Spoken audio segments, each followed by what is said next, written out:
ও মামা, আমি একটু বন্ধু বাড়ি যাচ্ছি, হ্যাঁ। কি? বন্ধুর বাড়ি?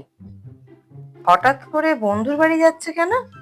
সামনেই তো ভ্যালেন্টাইন ডে। না না, এখন কোথাও যেতে হবে না, যাও।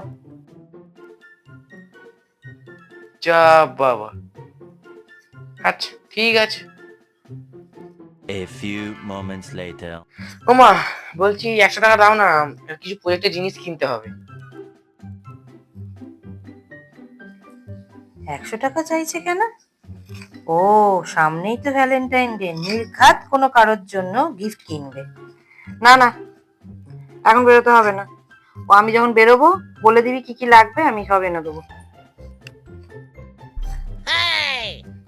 হঠাৎ তুমি কিনতে যাবে কেন? প্রজেক্টের জিনিস তো আমিই কিনে আনি। আমি বলে দিয়েছি, ব্যাস, আর কোনো কথা হবে না। 1 hour later.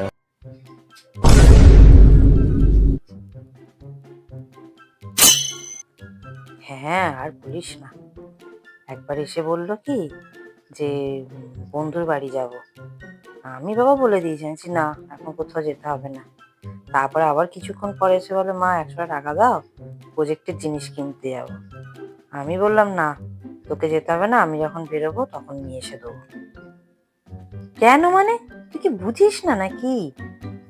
আরে সামনেই ভ্যালেন্টাইন ডে, এখনকার ছেলে মেয়েদের কথা বলা যায় মনে মনে কি চলছে? আমি বাবা এখন ছাড়বোই না। আবার কি হতে, আবার কোথায় কি গিফট কিনবে, কাকে দিতে যাবে, আমার দরকার নেই, থাক। ও, তার মানে এই চলছে তোমার মনে। তোমার কি আমাকে দেখে তাই মনে হয়?